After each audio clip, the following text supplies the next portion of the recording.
Giving me a price, no it don't sell cheap. So when you talk about struggle, it ain't shit you can tell me. Cause I done been out all them dark roads. Too many times I had my heart broke. Too many times my people failed me. I done did it all, it's nothing you can tell me. Yo, welcome back to another episode of the Philosophy of Chillin. I'm your host, Dylan the Connect. And as you can see, I'm not here by myself. I'm joined with an amazing guest, and I'm going to pass it off to them so they can introduce themselves.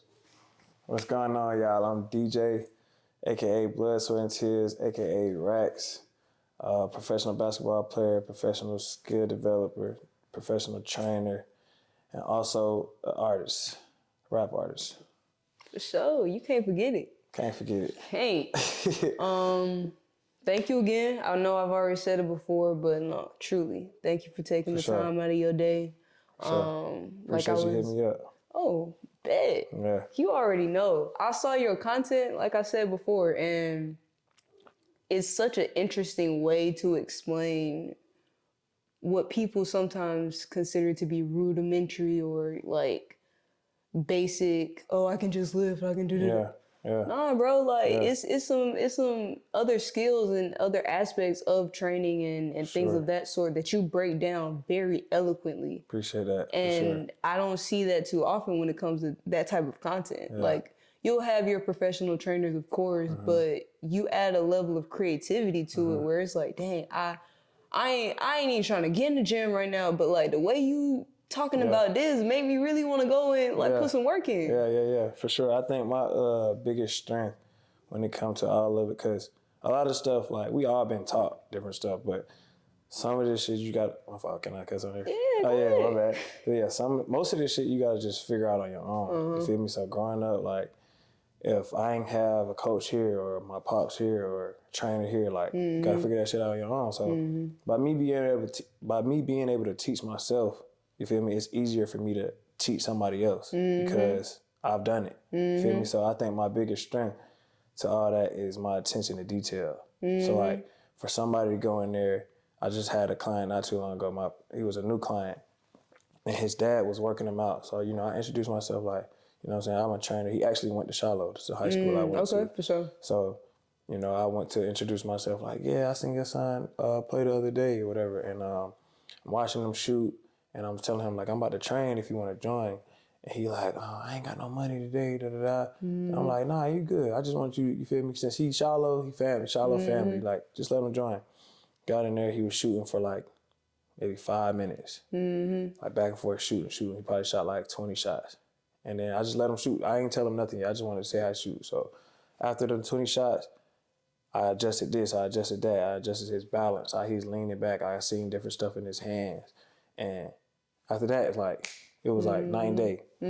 He wasn't perfect. Like, I didn't expect him to be perfect, but he was way more efficient, way more consistent with his shots. So then his dad like, wow, man, like, in 10 minutes, like, this my son. Like, in 10 minutes, you fixed his shot. I ain't never seen him shoot that good. Yeah, it's real. And I'm like, I'm not saying that he gonna always shoot like this because it's still, like, muscle memory at the end of the day. Like, you still got to rep this every single day. But if you can remember and I can install the mechanics so that it's muscle memory so you ain't got to think about it now, every shot look the same.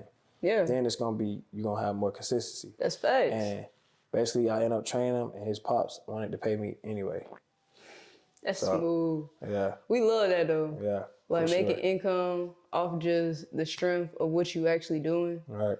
Which is kind of why I selected the topic of today. And sometimes I'll say the topic maybe briefly before camera, but typically I don't really divulge anything until we get on to the day of the show. So with that being said, the thing that I wanted to go through with you is discipline. And I know doing the multifaceted things that you do, it takes a lot of that. For sure. So from a person that had to understand, okay, there are some things that I can't just learn from others, that I have to put the work in for myself. How have you seen yourself grow from that first day of recognition to now where you're like, okay? So that's a good question. So in the beginning, it was more so like growing up, you always like used to being told what to do. Like you used to being told to get up at this time, or you know you got to be here this time. You got practice. Even in practice, we doing this drill. We doing this drill. We doing this drill. We gonna lift these weights. We finna go run on the track. Like Yeah, But then facts. once you get to a certain point, especially with something you love or something that you really trying to accomplish, like me, I always wanted to be a professional basketball player. Like since I was 5 years old. Whether it's NBA. Well, I ain't really know about overseas when I was young, but I always wanted to be in the NBA. You know what I'm saying? So once I got to a certain age or a level, I'm like, a professional is professional. Like whether I go to the NBA, whether I go overseas, like if I'm getting paid to do what I love to do, I got to be able to do this stuff without somebody telling me. Yeah. You feel me? So it got to a point where it's like, now I'm at a high level. If I'm playing college basketball, I'm not the only person who could score. I'm not the only person who can play defense, rebound. So that person over there doing that, they trying to get to the same, you know, level I'm trying to go to, the NBA, the overseas, whatever. But if it came down to it and they got to pick one of us, is it, you feel me? Is it like obvious? Or is it like, I don't know if he better or he better. So in my head, it's always like, I don't want it to be questionable.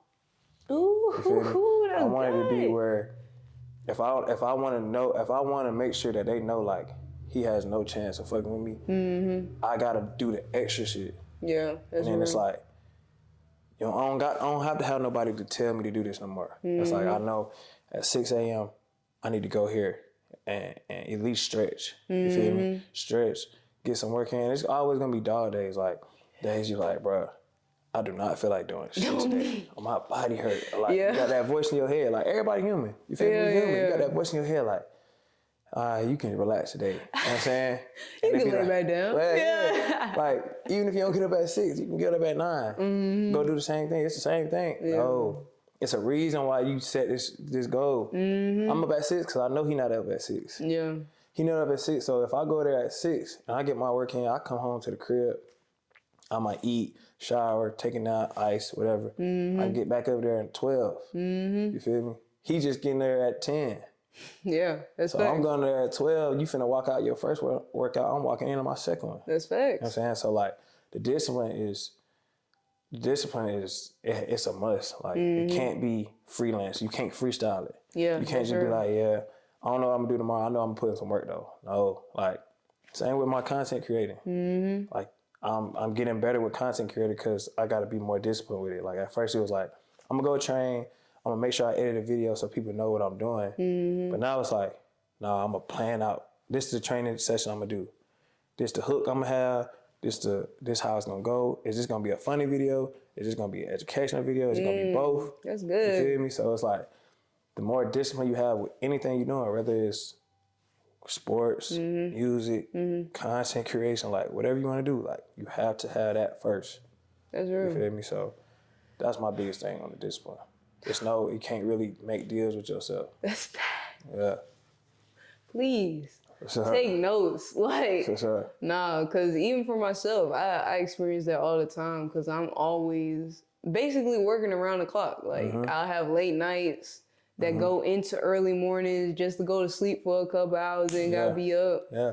And like you said, that experience of going through that voice, like, you can go, you can take a little nap, you can go back to sleep. Every time that happens, it's like, bro, there was a reason why I woke up so I could mentally prepare myself to deal with everything that happens when other people wake up. Yeah. Like, it's a clear difference when you just up doing what you need to do for you. And then there's a shift when everybody else in the world wakes up and you like, Yeah, bullshit. we don't know what the fuck finna happen now. Yeah, literally. Like, and you might not think it's nothing. Like you do it one time, just one time. At 1 turn into 2, 2 turn into 4, 4 turn into more. You feel me? So it's like, then you setting, now you being consistent in the wrong ways. Yeah. Okay. Facts. Like now you like allowing yourself to make like you setting deals with yourself. And that's what I really try to avoid. Not granted, like I'm not perfect. You feel me? We all human. It may happen. It may have happened like once every 2-3 months. You feel me? But I'd rather it happen once every 2-3 months than once every week. I mean, I'm doing it 4 times a month. You feel me? So then it just trickle down to that. But I just say that's the biggest thing. Like, have a goal and don't really allow yourself to settle. Like, don't allow yourself to make a deal with yourself. Like, cause that voice in your head is definitely. It's gonna always talk to you, Yeah. boy. And it's gonna make sense too. Yeah. It's gonna It make is so it's gonna much make sense. perfect sense. It's gonna make me like, dang, I ain't thinking about that yesterday. Nah, it's gonna make perfect sense for sure. But then when you on the other end of it, it's like when you beat that voice and you do go do what you set out to do, it's like, I can do whatever I want to do. You feel And me? then you see why you needed to do it, Exactly. because you get placed in a predicament where, shoot, like you said, you might meet somebody you hadn't planned to. Yeah. And you might be like, hey, I just want to, show love because I Yeah. see what you're doing. Exactly. And now I done found myself in a whole nother Exactly. predicament that I would have missed if I would have Exactly. stayed in the bed. No cap, I'm telling you, like, it's crazy. Once you reap the benefits of it, then it's like, well, I'm so glad I did it. Yeah. And even just say you did reap some benefits of it, bullshit, right? Just say you did reap the benefits, like, it ain't gonna feel the same. Like, you might be like, damn, yeah, I won this championship, or I won this, blah, blah, but like, I ain't really do what I know I could do. Like, this is just borderline. And then that makes you think like, what if I would have went harder? So I don't ever want to go into myself like, damn, what if I would have went harder? Or look back, like if I fail, which is cool, like people gonna fail. It's only failure is like how you view it. You feel me? So if I quote unquote fail, it's like that's all I had. I'd rather fail that way than be like, I failed because I was bullshitting, or I ain't do what I said I was gonna do. That's the worst thing, because you can't get it back. Yeah. That's kind of what leads me into my other question too, though, because like especially you detailed, that other voice is strong. So in regards to your journey and the progression that you have made thus far, how have you seen yourself kind of, how do I say, fight back against that, and what has that voice kind of revealed in you that you've had to work through? So it's ironic you asking me that, because so obviously my name on training page, my brand is Blood, Sweat, and Tears. You feel me? Like, I feel like that's always what it's been for me. So I dealt with a lot of shit growing up, where just different roadblocks, adversity. Like, my biggest thing, besides like my attention to detail, I think my biggest accolade I give myself is like how I fight through adversity. So me going through different things, like losing my younger brother at a certain age. He was 7 years old to cancer. Losing my grandfather in high school, who was one of my biggest supporters on anything I do. Watching my pops, who was like a superhero to me, like go through a depression. You feel me? Like watching him quit on life. You feel me? But thank God he's still alive. But like stuff like that, that's not even on the court. You feel me? So dealing with stuff like that. And then go on the court with you. Exactly. But then on the other end, it was like, when I got to the court, that was like my outlet. You feel me? So when I got to the court, it was like, I don't really think too much about that. It's like, when I step off the court, I step back into reality. When I'm on the court, it's like, this is where I feel like my purpose is, right? But then once my adversity started coming on the court, I done dealt with, injuries, as far as like, I had a hip injury, or hip surgery, where they told me I was never gonna play basketball again. I was in a wheelchair for 6 months. I was out for 18 months. And it was like, you'll never play basketball. So it's like, I'm dealing with all this off the court. You feel me? I'm trying to come to my outlet on the court, and now that's being taken away from me. Somebody who I'm telling you right now, like, was always had the mindset like, I can't let that person be better than me. I can't let that voice beat me. Now you ain't got no control. It's like, I don't got no control. And I think that was my biggest weakness, was like, I didn't know how to, and I still struggle with it, I didn't know how to control what I can control. I feel like it was super unfair that I had to deal with this. I'm only a teenager. You feel me? I just got to college. I'm getting myself ready to, get to the next level when I go overseas or whatever. And then it's like, boom, now you never playing again. Yeah. So it's like, now I'm kind of lost. I don't got my little brother. My pops, who was a superhero, he went through a depression. Like, I can't go to him. My biggest supporter, he gone. You feel me? It's like, nah. I'm not saying I ain't have a support system. I still have a support system, family, friends. But it's like, Those people them that you people that I go lost to, though, yeah. you feel me? It's like, damn, like them was the ones who, besides my little brother, like I wouldn't go to my little brother for advice, but that's my little brother. Like he was another thing where he was another person where it's like, I make sure I'm doing this because to make sure they good. You feel me? So he gone. My pop's not there. My pop's put the ball in my hand. My pop's like he alive, but he not there. You feel me? So that was hard too. But to answer your question, it was just like dealing with that adversity, learning how to deal with that adversity is kind of like what made me. It's literally what made me, like blood, sweat, and tears. It's like it's embedded in me. It's not just it's a saying, but that's me though. Yeah, I mean, it's really a lifestyle. It's a lifestyle, exactly. A lot of people that understand that phrase and why it's used have not the same story, but similar encounters where it's like, there were times where I didn't know what the fuck to do. Exactly. And I had to literally go back to the very root of what I did in the beginning to kind of relearn, Right. retrain the brain and all that. So my question to you, how did you kind of use that discipline that you had originally before everything was really like impacting you in your life to kind of rebuild and get yourself back to where you're like, okay, I may not be able to control what happened to me, but I can control how I'm handling the situations as they're coming to me. Right. It was more so some stubbornness went into it, like for the doctors to tell me like you'll never play basketball again. Like I'm like, what you mean? And like it's like Facts. it's like, bro, like this is all I've ever done. Oh God, read the life. chart again, bro. You feel me? Like the numbers don't add up. You feel me? Like I don't care what your numbers say. I don't care what you tell me. Like this is like basketball is me. What are you talking about? So once and sometimes it set in. Like it really didn't hit me when they first said it.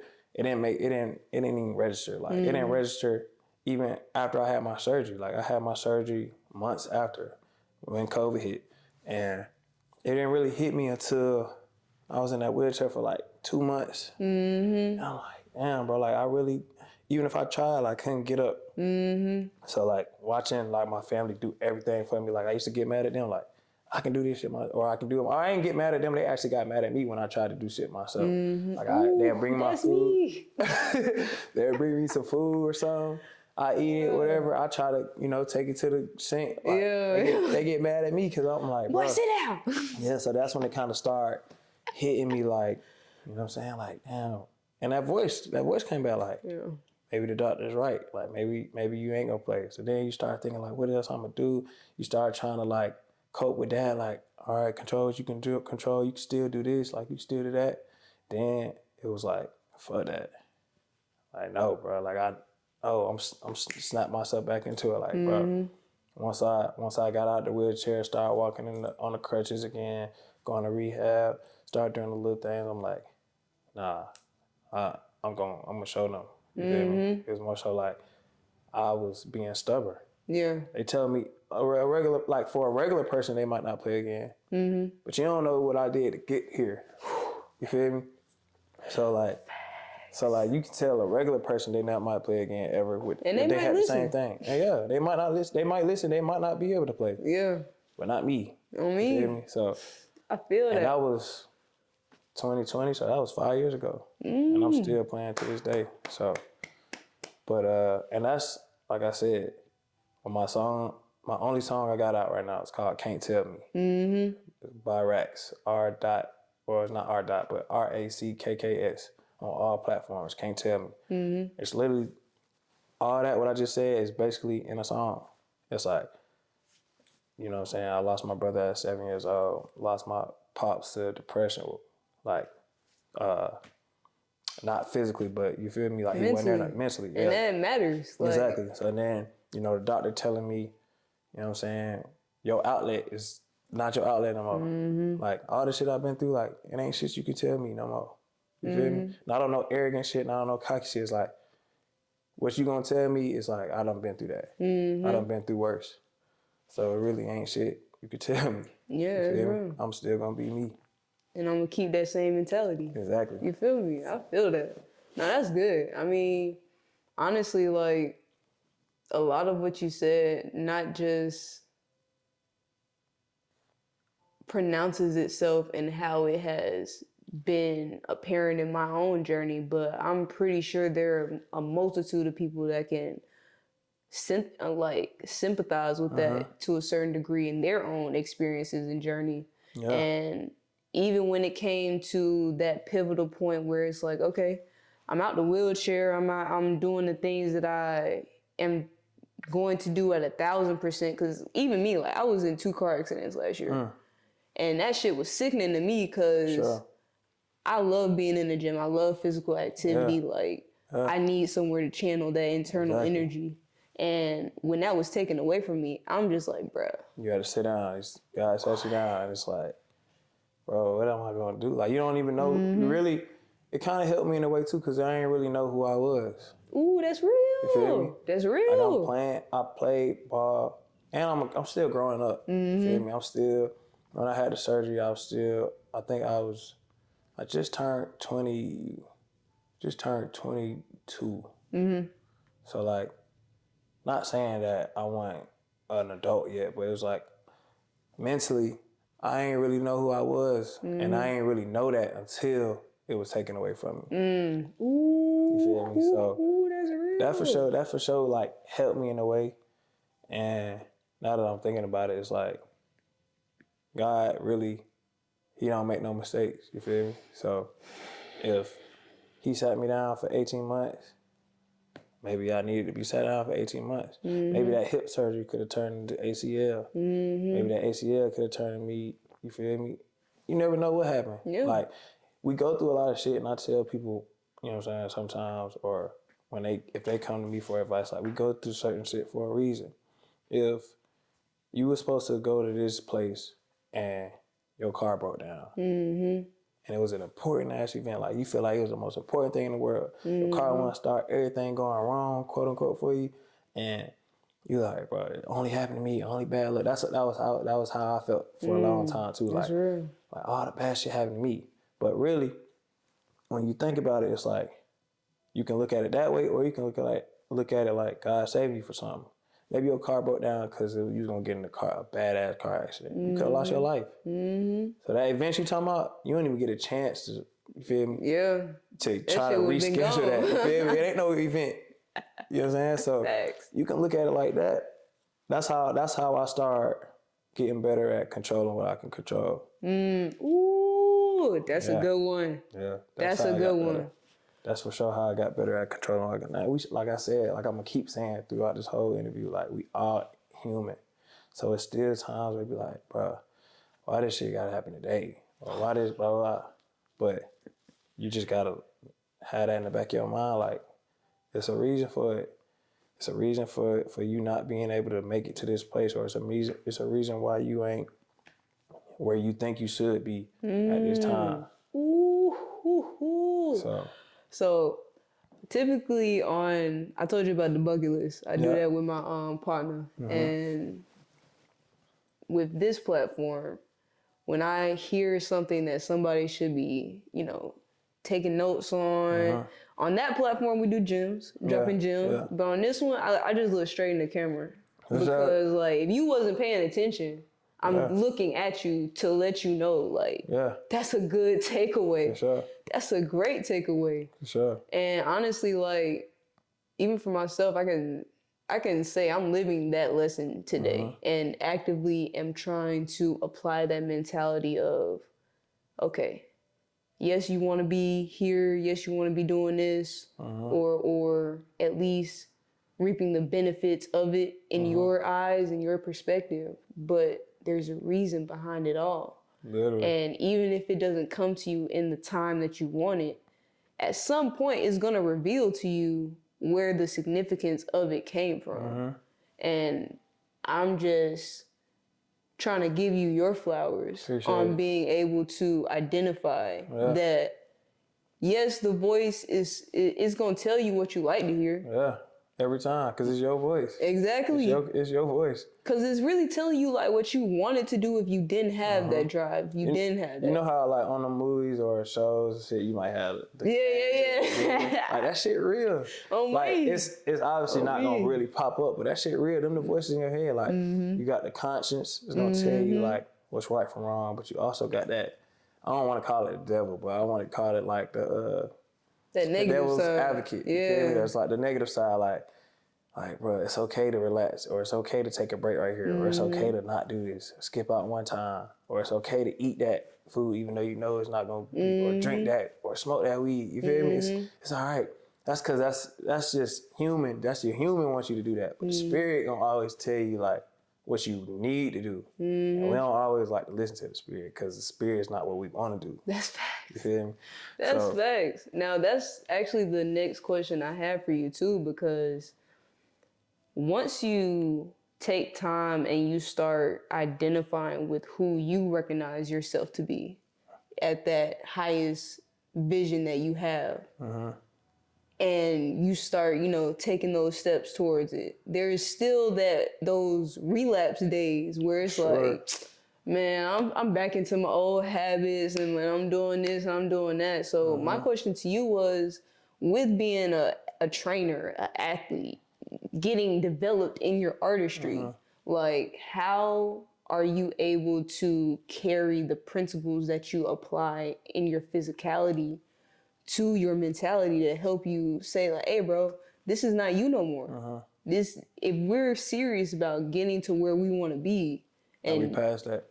Yeah. You know what I'm I saying? get what you're saying. That's a good question. Like you said, like I said, I'm gonna keep saying, like we all human, so them relapses will happen, but it's more so like now, if I relapse, it's not for nowhere near as long. So like in the beginning, if I relapse, and I might relapse for a week and a half, 2 weeks, like bullshit, and then it's like, or maybe in the beginning it was a month. It don't matter who it is, like you are you. You feel me? So if it happened, if your relapse was for a whole month, cool. It's like, then you lock back in like, damn, bro, I bullshit that whole month. I can't do that no more, right? So your next relapse might be 2 weeks. Yeah. You know what I'm saying? And it's like, damn, all right, I caught myself 2 weeks. I ain't gonna do that more. Your next relapse might be 1 week. Then your next relapse might be 2 days. So now it's like more so, if I get to a relapse, it might be 1 or 2 days. So, but it ain't a month.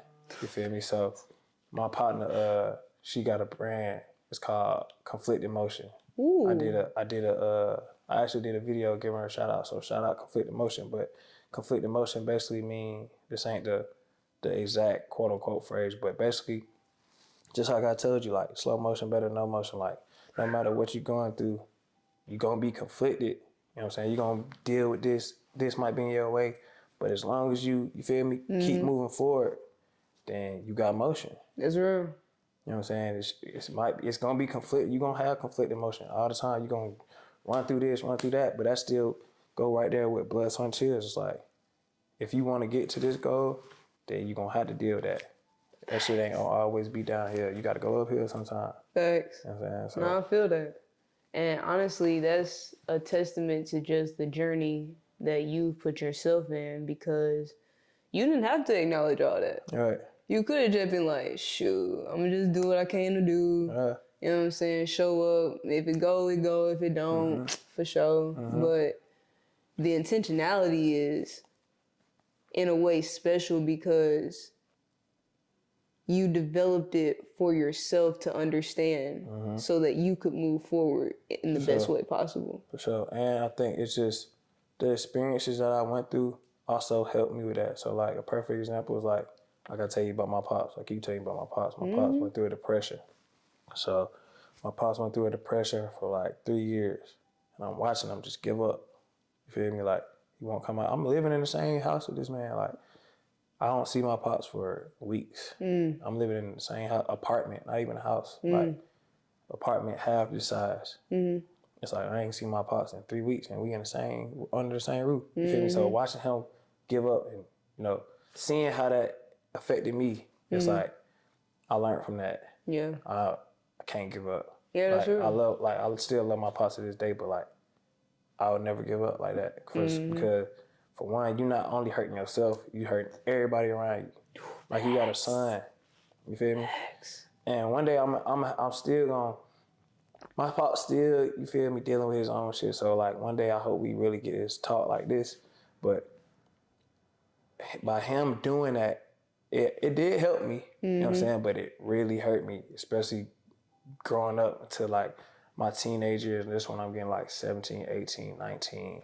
Like them the years like you really need your I need you to father be figure. there. And man, that was the one who, like I said, he was like my superhero for the longest. So I think when I go through certain shit and I want to give up that voice, like I really want to give up, then it'd be like, and that other voice like snap me back like, nah, you feel me? That's what your pops did. We ain't doing that. That's facts. So it's a blessing and a curse that he went through that, but you know what I'm saying? That's kind of how I refrain from setting back so long. That's real. I think I myself have learned some of those lessons too early on in my childhood as well. And one of the things that I had to grow into was having the discipline to not talk myself out of communicating with people that were like genuinely trying to help me through the pain that I was feeling because of that situation. Yeah. So throwing that on you, like how were you able to just be like, look, we ain't gotta talk about it right now, but for myself, I need to have an outlet to communicate or understand what's going on in my mind. Yeah, I think that still go back to like the rest of my supporters, or I don't want to say supporter, but like my families, the people who always supported me, like my mom, my grandparents, my god family, like especially my godmom, like my godmom, she was there the whole time as far as him, like when he went through the depression, like she could talk to me, but she's a little younger, so she was big on attention to detail too, but she was big on like relating. Like she was real relatable. So when I talk to her or she breaks stuff down to me, like it make more sense maybe than like if I talk to my mom. Like it's still my mom though. Like my mom's still gonna tell me what I need to know. And at the end of the day, I know my mom got me if anybody got me. But it's like talking to my godmom, like she'll make me realize things that I couldn't put into words. Ooh, thank you, Godmom. Yeah, no, for real, my dude, that's my dude. So for real, like that'd be the toughest thing. I know what I want to say, but I don't know the words. I didn't know how to like understand what he was doing to me. You feel me? Like I didn't know how to understand like how he was affecting me. I just knew he was affecting me like bad. So then when she put it into like words and she made me understand like this is how the situation is, and this is how you need to go about it, or this is how you need to view it. Like just like I said, if I didn't make it to somewhere or my car won't work, whatever, she might have been the one who said, all right, you didn't make it there, but what if you did? What if your car did work and you got into an accident and you lost your legs? I'm just being extreme, but you feel me? Like that's real though. That's how she made me view stuff like that. So just having, and there's other people like that I got too that's in my circle. Like I got a bunch of friends who like, they're my friends, but they like family, like real brothers, sisters, you know what I'm saying? Like we like the best of friends, you feel me? And they'll tell me, even though they'll tell me all day like, oh, you play too much, or you don't take this serious, or you don't do this, but like they gonna tell me what I need to know if some shit really went down. They gonna tell me what I need to know. They gonna have my back when it come to whatever I'm doing, my brand, you know, artists overseas. Like they not yes man. So I would say that like you can't keep no yes man around you because they just like that voice. They gonna tell you what you want to hear. Exactly. So every time. Just my supporting system kept me straight. My girlfriend, same way. My girl was there when I went through my hip thing where they told me my career was over. And then usually, you know, especially now in this generation, like you go through certain shit like that where, not saying that I was a top recruit or I was finna go to the league or not, but you feel me? Like if a female dealing with a dude who looked like they lost everything that they had going for them. Their lifestyle affected. Who really gonna stay? Exactly. You feel me? But she stayed like no question asked, no like she helped me get through a lot of that shit too. So That's my real. supporting cast for sure, like I wouldn't be nowhere near where I'm at without them. So I love that for you though. So appreciate it. Nah, for real, because I mean, that just shows the energy that you protrude because you have to have some level of it in you in order to attract it from other people. Yeah. And the fact that when you were going through everything you were going through, you didn't shut down that light, but you let other people fill you with it. All right. So, kudos to you. Like, that's amazing. Shout out my supporting cast. I know I ain't named everybody, but y'all know who y'all are, man. Oh, yeah, it go without saying. For sure, it goes without saying, but, you know, you can come back to it like, you ain't shout me out. Yeah. It ain't that, man. Everybody who know they my circle, they my circle. It ain't no question about That's it. You feel me? facts. So if I talk to you on the regular, then that's what it is. You feel me? If That's I don't, real. it's still love. But it is what it is. That's facts. So next, going into some like lists, cause I had some more questions. I might ask that one. That's whatever you gotta ask. You good? Come on. Okay, let me ask this one question, and then I'm gonna shift to what you're doing now and your artistry and training and everything like that. Cause that got a whole nother set of questions in itself. But last one for this type of topic. As far as listening, how did you get yourself in a position to where you could recognize the value that they were trying to pour into you when you were at that low level? Because I know for me, sometimes if I'm low enough, I don't hear nobody. You ain't hearing none of that shit. You know what I'm saying? I still struggle with it. So, again, like, my group of friends I'll tell you about, like, going in, they'll tell me, like, I'm a bad listener, and da. You feel me? And you know what I'm saying? They tell the truth. Like, certain shit, it's like you got selective hearing. Yeah. Like, you want to hear it. I mean, not even like you want to hear it. It's like, if you don't want to hear it, then you ignore it. yeah.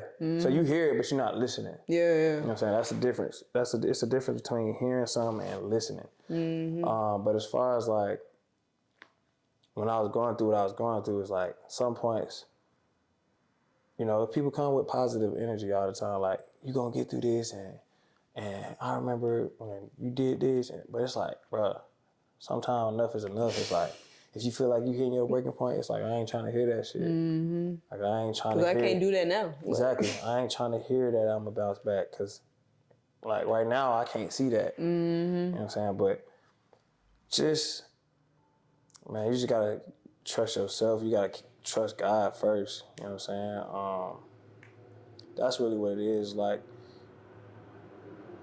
listening is for sure extremely important. Like, as far as listening, you gotta know who to listen to, though. You know what I'm saying?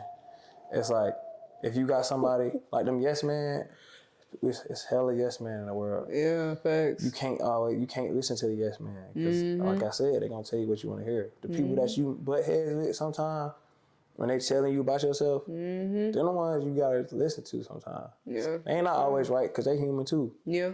But at the end of the day, like, if you got my homie right here, and my homie right here, and my homie right here, they all telling me the same shit, they gotta be right. You know what I'm saying? Even if I don't want to believe it. Even if I want to be like, man, y'all tripping, bro. I might say that right there and there. Like, y'all tripping. Or we might get into an argument. We might not talk for the next 2 days. I'm thinking over them 2 days, like, damn, I could have been. You feel me? Yeah. So as long as you're not so far gone where it's like, no matter what, they tripping, I'm right, they wrong. Yeah. As long as you're not like that, then, you know what I'm saying, you're not going to always be like, snap out of it right then and there, or listen right then and there. But you still gotta pay attention to shit like that. Like, That's facts. go take that time to reflect. Take that time to reflect on what you could have did or what they could have did better. And then sometimes they might come back doing the same thing. Like, okay, I could have did this better, and blah blah blah. And then you be like, yeah, you right, but I also could have did that better. So listening is definitely important. It start with you first. It just start with you first. He's on y'all today. Start with you first. He's man. on y'all today. I'm not perfect though, and I know my friends gonna get on me about this shit, because they still gonna be like, you don't listen. My girl tell me every day, you don't listen. And the whole time she don't understand, like, bro, I'm where I was. Ain't where I'm at now. So it's conflicted emotion. That's facts. Nah, for real, because it's sinking in. It's just, really comes down to being intentional with yourself on not completely, like you said, shutting it out. Yeah. Because once you do that, then you're removing yourself, and you're not even allowing that to be poured into you. And it go back to who you around. Like, obviously, I ain't have a choice to be around my dad, but my dad was like that. Like, my dad's still like that. He don't listen. He's far gone. Like, there's no listening. He'll come back maybe 2 weeks later, like, yeah, you right. Once he already, if you told him like, bro, don't go touch the stove. This is an example. Don't go touch the stove. That shit hot. He don't listen, right? And then he come back with blisters on his hand, like, yeah, you was right. See, I'm not that. For sure. I might be like, man, that shit not hot. I'm gonna go try it. Don't go try it. And then I think about it and be like, yeah, you're right. I ain't even gonna try it. You feel me? I ain't gonna try it. But my dad's gonna more so like, he go do what we say don't do or advise him not to do and come back later like, damn, that shit beat me in the ass. I should have listened. You was right. So I said all that to say, like, growing up hearing that, you know, not to use that excuse, but that could have got installed in me too. Like, yeah. how I feel like everybody don't need to tell me what to do. Oh, that's real. You know what I'm saying? So That's real. just keeping understanding what to accept, like what qualities or characteristics to accept from the people you're around. Try to like focus in on that. We don't really think about it when we're around people, our homies or our family members. It's like, but you can pick up bad habits just like you can pick up good ones. So That's facts. That was good. make sure y'all listen. For sure. This man is on y'all today. That's all I'm saying. But I did want to transition kind of a little bit because you're multi-talented. Like, Appreciate it. you got different things in the vault and they need to be, vocalized on. Sure. So in regards to your journey, let's start off with that first, your athletics. How did that passion continue to grow even though you were gaining more and more attention? Attention as far as like good attention or Both, because every time you grow is right. It's attention, duality to for it. Sure. I think once I start once I start reaping the benefits of the amount of work I was putting in. So like once I started seeing, when I was younger, I was probably average, right? I was average, or my peers was better than me.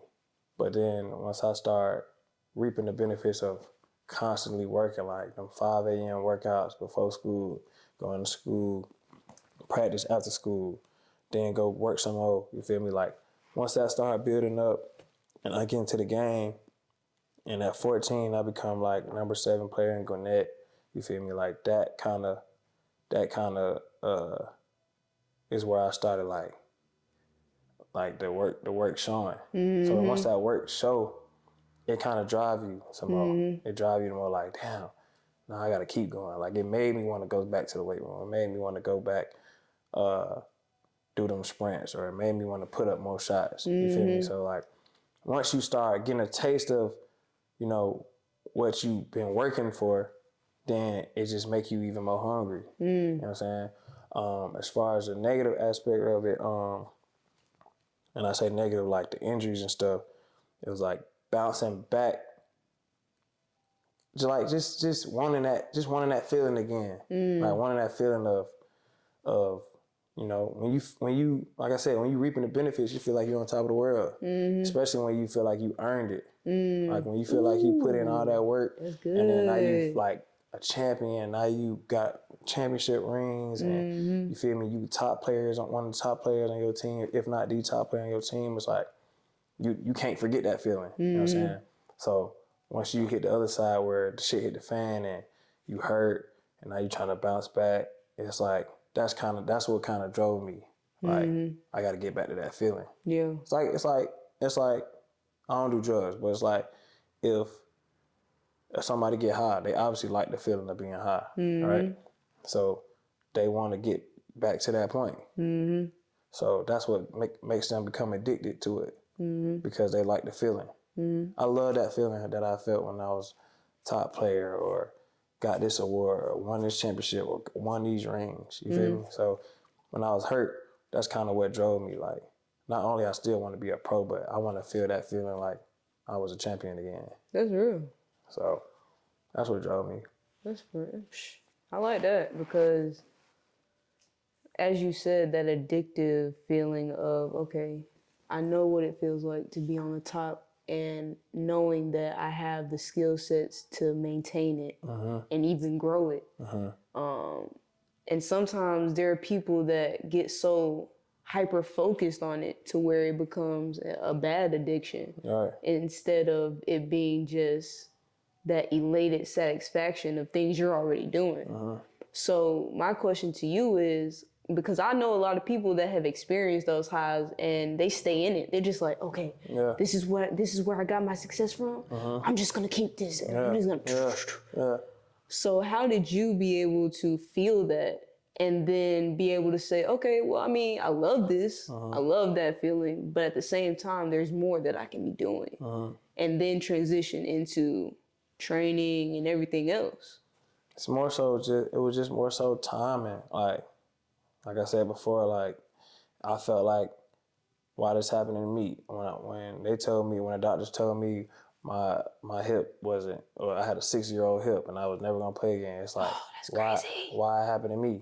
But then it also allowed me to indulge in other stuff, like that positive stuff, like going to my homie's crib and rapping, seeing that I like other stuff, seeing who I was outside of basketball. You know what I'm saying? So then once I did actually get back on my feet, it's like I ain't forget the stuff that I indulged in. Ooh, that's good. So you know what I'm saying? So instead of me being in a wheelchair recording, now I'm back on my feet. And now my homie in the league, we in the studio. Now we indulge on that. So then now I got something to talk about in the studio. So then it just came. That's how the rapping came along. Just because I never called myself a rapper growing up. I never in high school never rapped. Like if I did, it was on some cool shit, funny shit with my friends in class. We might be freestyling some shit, but like actually having the vision of going to the studio, I would never see myself doing that. But then it was just like I said, indulging in different stuff when I felt like my purpose was taken away from me. You know what I'm saying? As far as the training goes, like it's easy for me to train because like I said, I'm good at attention to detail, and I've also been to where a lot of my players want to go, or I've done a lot of things that they want to do, whether it's a move that they want to do, whether it's winning a region in high school, whether it's winning a conference in JUCO, whether it's going overseas. Like I've done it, so I can still tell you how I did it. I'm not telling you that it's gonna be perfect. I'm not telling you that I'm perfect. I'm not telling you I'm the best in the world. But I'm gonna tell you the best way I know how I did it, and I can see that you might have something that I ain't have. So now I can tell you how you should do it. And I don't train everybody the same. If I got it's good. if I got somebody right here who is struggling to learn how to do a between leg crossover, and the other one is struggling with the same thing, I can probably break it down to him in a different way where he understand. Where I break it down to him in a whole nother way, and now they both doing the same move the same way. So it's just like being relatable. I think I can relate to a lot of people, a lot of athletes when it comes to getting frustrated. Like I train a 13-year-old. I probably train him the most. His name Grayson. He get frustrated a lot when he don't make shots. And it's like, I get that you mad you don't make shots because I used to be like that. I used to want to make every shot, but it's impossible.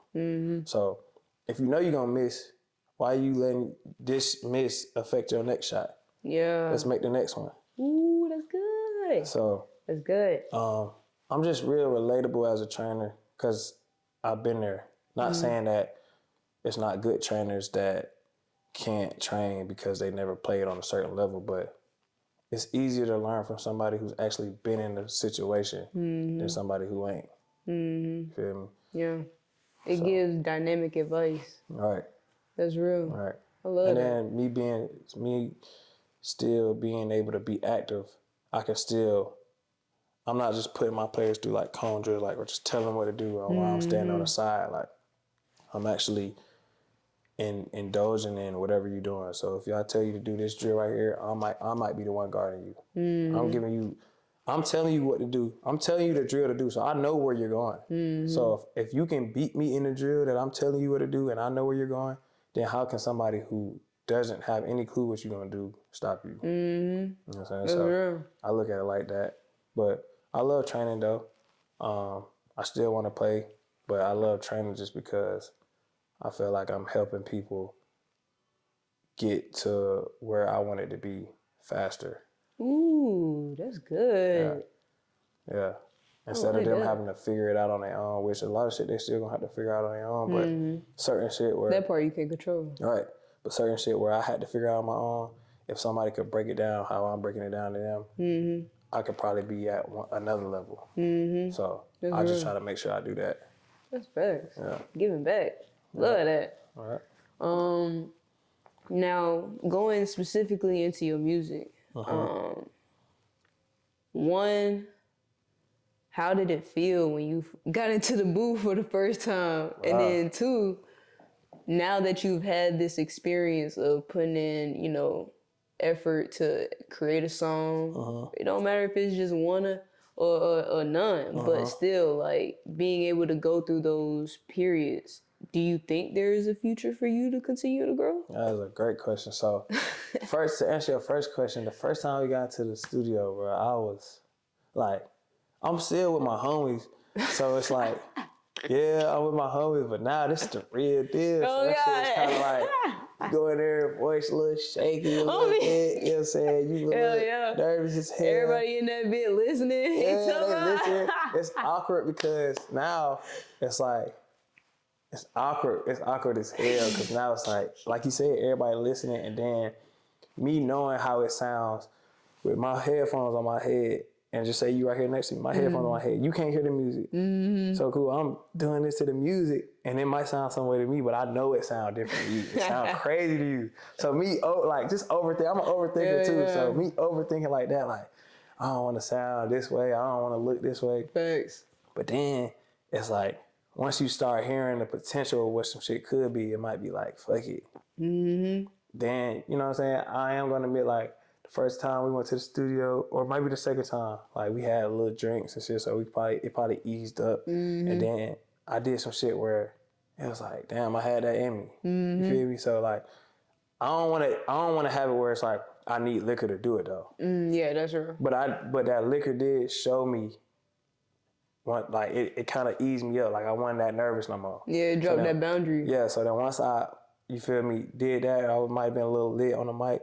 I had more passion. I really wasn't caring about what everybody did. I kind of get locked in. You know what I'm saying? So when I locked in and I heard what I did, I'm like, okay, now I got to just get it to the point where I don't need it I can do it without liquor. You know what I'm saying? So like, shoot, that's growth in itself. yeah, because I've never even been like a heavy drinker or like I said, I don't really do drugs or nothing like that. So like, I just didn't want to only be able to go to the studio if I had to drink. Yeah, that's real. And like, I'm still an athlete. So, you know what I'm saying? Music came, like, athlete was always first. So, but to answer your question, I was scared as hell, man. And even our first couple songs, like, we might have been terrible. Them just might be ass. Like, but I still keep them. I still keep them just so to see how I progress in it. And it might be a little cringe. I listen to it now, like, yeah, we did this shit. We can say it, but we made it. Why did you record that? Bro, we made it, and when we first made it, we probably thought that bitch was so hard. Like, I sent it to my partners and shit. I sent it to that group, I tell you what. They're like, nah, this ain't it. And I'm like, what you mean? Come back. I'm looking at that bitch now, like, yeah, right? But then, like, once I start doing this, doing that, you get more comfortable. Like, yeah. Once you get comfortable being uncomfortable, then you become better at whatever you want to do. Yeah, facts. So I just started getting more comfortable being uncomfortable. And I still, as far as like an artist, I only go to the studio when I'm with him. So as far as like being an artist, like, I'm not against it.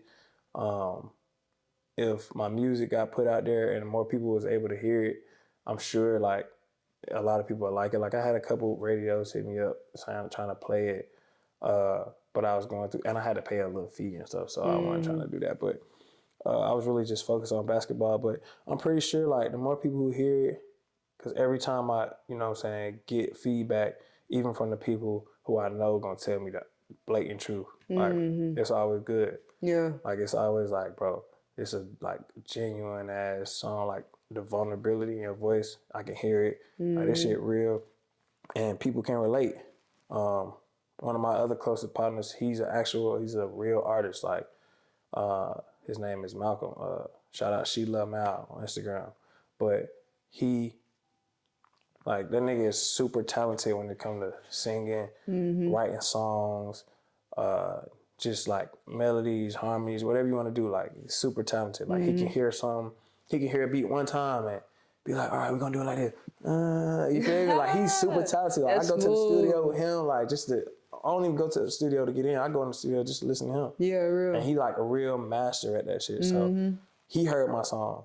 And like I said, he's a songwriter for like, I don't know who, but he's a songwriter for a lot of good artists. And when he heard my song, he was the one who pushed me to drop it. Ooh. He told me how to do it. He told me how to buy the beat. He told me how to get it mixed and mastered. He told me how to, you know, get it on DistroKid and get it on all platforms. So once he told me, like, that was something that everybody needed to hear. I'm gonna take this serious. Yeah, it was like, all right, okay, say less. That's all I needed to hear, you feel me? So I put it out. And like I said, the more people who hear it, the more praise you get. Cause it's real, it's authentic, it's genuine, and it's like true story. So me and my partners got a lot of other songs that's dope. But it's a lot of shit that go with it. Like they have to, like we all have to buy the beats, and we got to do a lot of shit. So I did my own song because it was a single, it was by myself. So I did everything I had to. But they not really on the artist shit. They was there for it because it was fun to them too.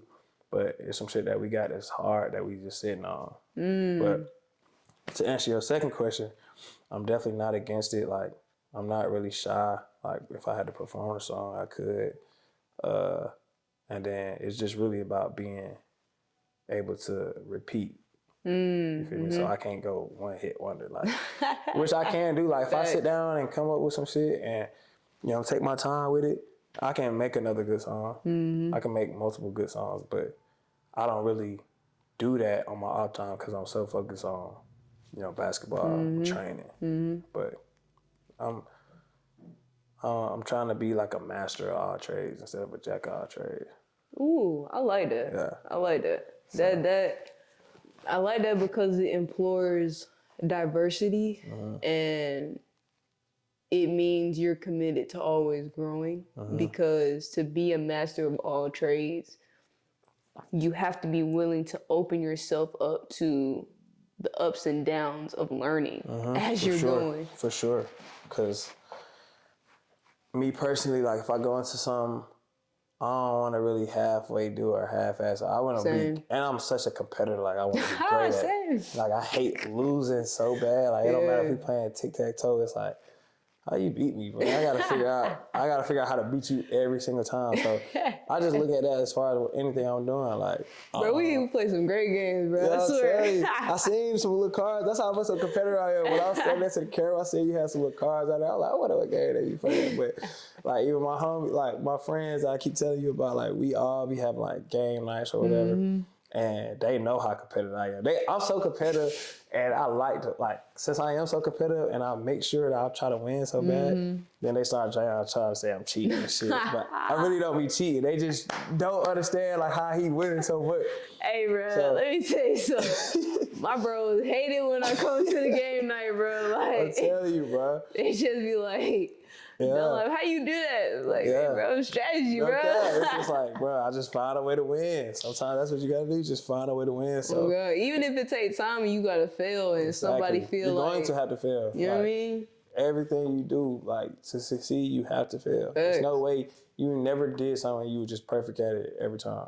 Oh, yeah. And that's one of the things that I've learned to be true because I don't always walk into something with a high competitive spirit, but I know my value and my talent. Yeah. So I always have expectations for myself. So I'm Exactly. like, if I know I can achieve at the You just highest gotta level, understand different aspects of it. Like the way you understand something, I might understand it different. Facts. But we might can be both on the same level at the end of the day. It's just how I gotta get it. So if I go to a new game, it's like, all right, you already know how you play. I gotta figure out how to play this shit in the way it best understand me or my best strategy. Facts. So that's with anything though, like rapping, singing, whatever. Like how I do it, it's like, okay, I might be good at doing this rhyme, but this rhyme really I ain't good at yet. Yeah. You feel me? So that's where the little failing part come in. Like, all right, I got this rhyme mastered. Can I master this rhyme? Or like basketball, you good, you great at layups. You know what I'm saying? But now you trying to shoot hella threes and you missing hella threes. How you gonna shoot hella threes if your mid range not good yet? Ooh, yeah, You know facts. It's gradual. You're not even shooting 70% from the mid range. So a lot of my players, if they come in, they try to shoot threes first. We're not doing that. Let me see you get to your spot and make 4 in a row mid range. Then we can go to some threes. And then we can work on the threes because you got to master getting close first. The greatest shooter in the world, Stephen Curry, he don't walk in the gym and shoot threes first. Hell no. He go around the basket. He go literally 1, 2 feet, 3 feet around the basket before he shoot any three. So if the greatest shooter that ever played the game is doing that, why you think you come in here and just shoot threes?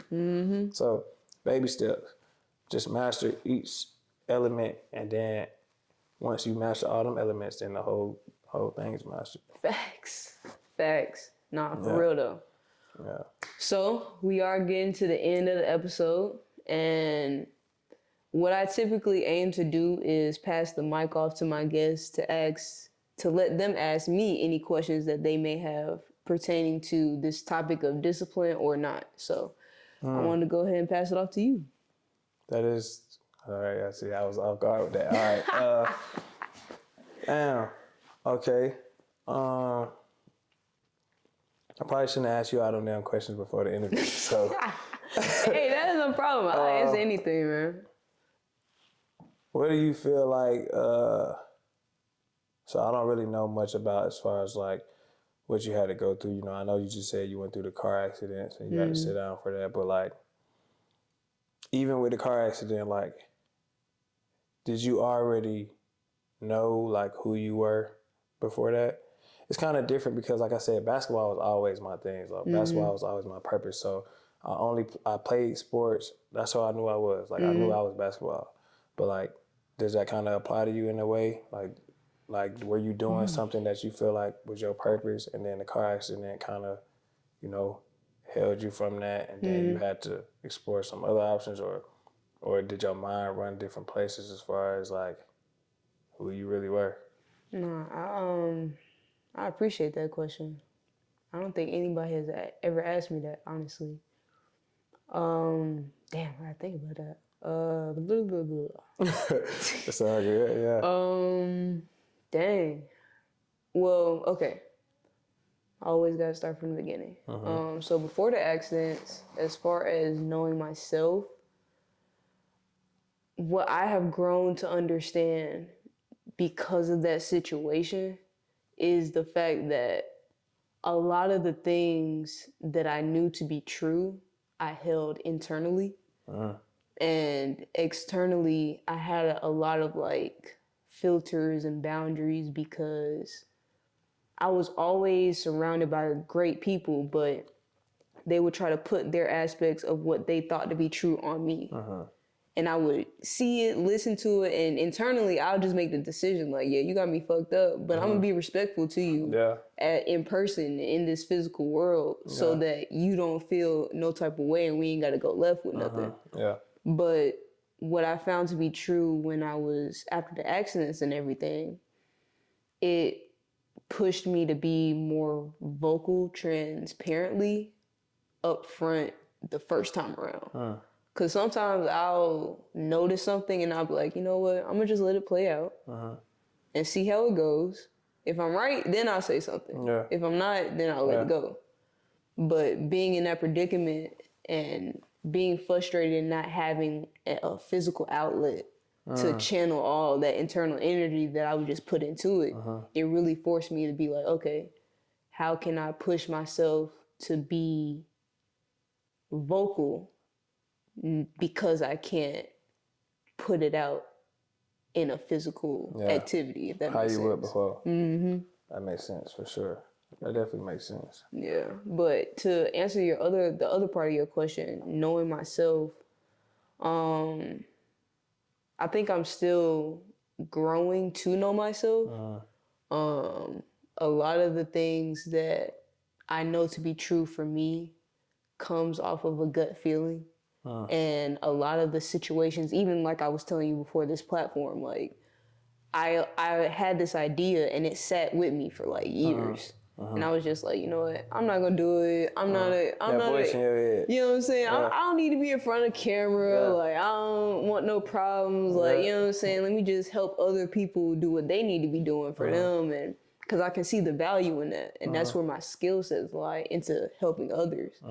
But especially, because I actually lost my job in April, like 2022, I think. 2020. No, not 2022. It had to be like 2023, maybe. Yeah.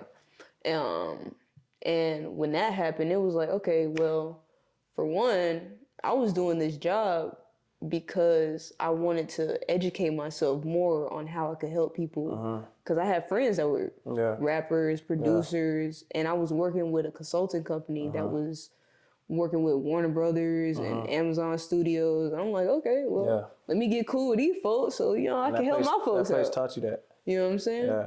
So when I was in that, and was removed from it, it made me sit back and be like, okay, well, dang, like, how do I really look at the value that I put into others in myself? Yeah. And I can say now, like, I'm starting to not just see what other people see in me, but I'm starting to recognize what I know to be true too. So it's still a work in progress, but like, one thing I've always known is that there is value. For sure. Do I know where to put it always? I'm growing into it. Yeah. But it's there. Yeah. Nah, that's dope. That's dope. I did have another question for you. So like, this is not kind of based off the discipline topic, but this is an interesting. It's kind of interesting to me how you reached out to me. Like, I was glad you reached out to me, and then going on your page, I'm like, dang, this look like she might be doing this from her crib. So, which didn't bother me, but it was just like, I wanted to know how you felt about it. Like, especially in the beginning, like reaching out to quote unquote strangers and then inviting them into your home to pick their brains or see them about, like, especially in the world we live in now, and you being close to the west side of Atlanta, like it's super dangerous. And great thing I'm not you feel me, a crazy person or nothing like that. But how does that? I know that kind of ran through your mind, or like you were aware of that. But how do you kind of depict from, all right, this person look like they safe enough to come to my crib, or this person look interesting enough for me to have a conversation with them on my couch. Like, how do you go about that? That's a great question, and nobody has ever asked me that, even my closest friends. For real? Yeah. So that answer is kind of multifaceted. So I'll start off with the space first. I got this space in 2022, and I was 22. And when I got this, I never considered it to be my home.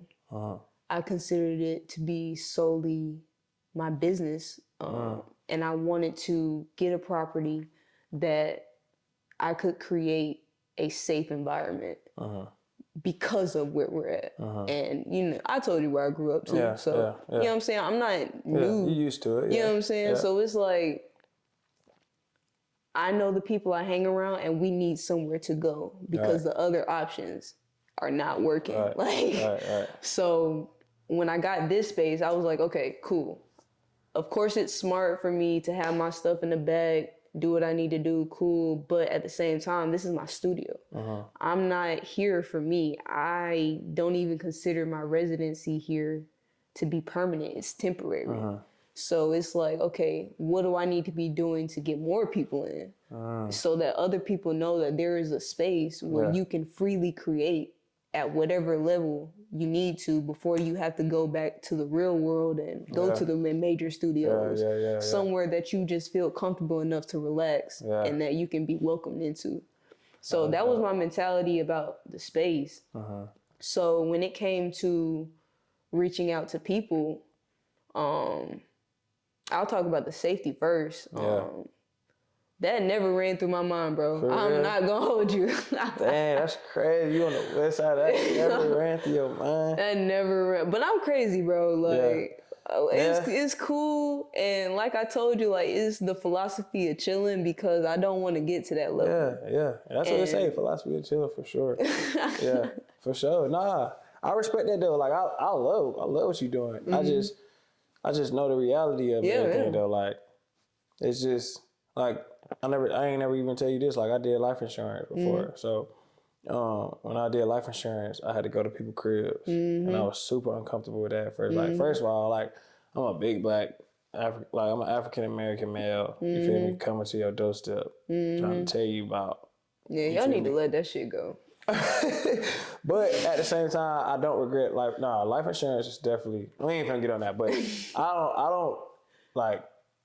I love the fact that it's life insurance, even though like, and money got to be involved with it and shit like that. But it helps families, especially because I know what my family had to deal with when I lost my little brother. You feel me? Or when we lost my granddad. Like, if you're not ready to come off thousands of dollars to send your people out the right way, because it's not cheap at all. Like, a funeral can go up to $25,000. You feel me? So. And we don't just always got $25,000 just come out of pocket. So I do believe that everybody should have life insurance, especially you living in America. But my not to get off subject, but me going to different people's houses was like, first of all, I know how they're gonna view me. So, and second of all, it's like I don't know them. I gotta pull up in their crib. Like, I gotta come in their crib. I gotta sit down and talk to them face to face, and you feel me? Like, get to know them and be like, I can be walking into, you feel me? And a lot of people who fill out stuff about life insurance, they don't have money. They thinking it's for free. You know what I'm saying? They might be in the slums. Like, I had to go to the projects a lot of times, south side, east side, west side. And they be like, bro, there's people out here who I'm going in their people crib and I see hoarders. I see people who look like they on drugs. I see people with all type of medical, everything wrong with it. Just be like, dang, like, being experienced to this is like, it's so many different people in the world you never know you gonna run across. So that kind of struck me because when I pulled in, it just reminded me of that. Yeah. Like, reminded me of pulling up to a random person's house and sit down and talk to them. Yeah. So I just wanted to view your side of it, like. Do you ever, well, you just said you don't really think about it, but.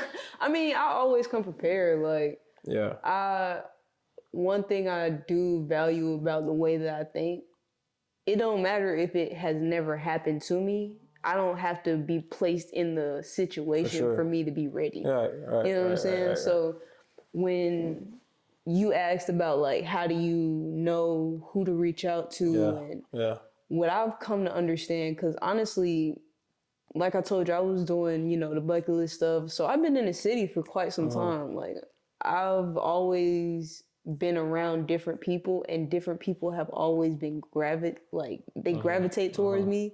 Like, I'll have random people just be like, hey, let me, you just look like somebody I can talk to. And I'll just be sitting there like, I don't know you, but okay. Facts. But what I've also known, especially on like social media platforms, my algorithm is very specific.